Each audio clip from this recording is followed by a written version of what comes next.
Vatican കൊട്ടാരം വേണ്ടെന്ന് വെച്ച് താൻ മുമ്പ് കർദിനാൾ ആയിരുന്നപ്പോൾ താമസിച്ചിരുന്ന പ്രൈവറ്റ് അപ്പാർട്ട്മെന്റിൽ താമസിച്ച് ലാളിത്യ ജീവിതത്തിന് തുടക്കം കുറിച്ച പാപ്പ.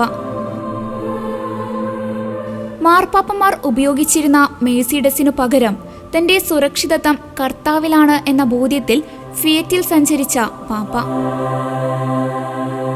തന്റെ അജഗണത്തെ അടുത്തറിയാൻ തെരുവേദികളിൽ നടക്കുകയും സാധാരണക്കാരുടെ പൊതുഗതാഗതം ഉപയോഗിക്കുകയും ചെയ്യുന്ന ഫ്രാൻസിസ് പാപ്പ.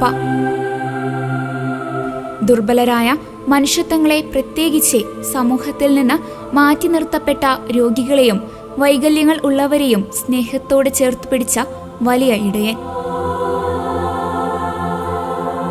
വിശുദ്ധ വാരത്തിലെ പാരമ്പര്യങ്ങളെ ലംഘിച്ച് ജയിൽവാസികളുടെയും സ്ത്രീകളുടെയും പാദങ്ങൾ കഴുകിക്കൊണ്ട് ചരിത്രം സൃഷ്ടിച്ച പാപ്പ.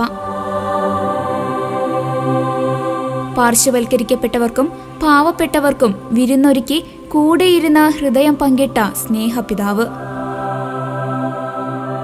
പൊതുജനമധ്യത്തിൽ കുമ്പസാരിച്ച് സ്വയം ചെറുതാവലിന്റെ മാതൃക ജനത്തിനെ കാട്ടിക്കൊടുത്ത് വൈദികരെ പോലും അത്ഭുതപ്പെടുത്തിയ വലിയ പുരോഹിതൻ. കുട്ടികളെ ഏറെ ഇഷ്ടപ്പെട്ട പാപ്പ കുഞ്ഞുങ്ങളെ ചുംബിക്കാനും അവരുടെ കുസൃതികളിൽ കൂട്ടുചേരാനും മടിച്ചില്ല.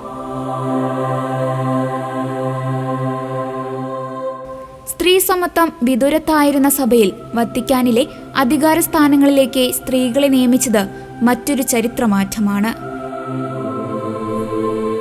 സ്വവർഗ വിവാഹത്തെ നിരസിച്ചിരുന്ന തന്റെ മുൻഗാമികളിൽ നിന്ന് വ്യത്യസ്തമായി അവരെ കേൾക്കാനും മനസ്സിലാക്കാനും മുതിർന്ന പാപ്പ വിവാദങ്ങളുടെ നടുവിലെ ധീര വ്യക്തിയായിരുന്നു. സമാധാനത്തിനു വേണ്ടി ലോക നേതാക്കളുടെ കാൽക്കൽ വീണ് പാദങ്ങൾ ചുംബിച്ച പാപ്പ എളിമയുടെ പുതിയ മാനം സഭയ്ക്ക് മുമ്പിൽ കാട്ടിത്തന്നു. മൃതസംസ്കാരത്തിന് സഭ ഇന്നുവരെ ചെയ്തിരുന്ന പാരമ്പര്യങ്ങൾക്ക് വിപരീതമായി മരണത്തിൽ പോലും ചരിത്രം സൃഷ്ടിച്ച പാപ്പയായി ഫ്രാൻസിസ് പാപ്പ മാറി.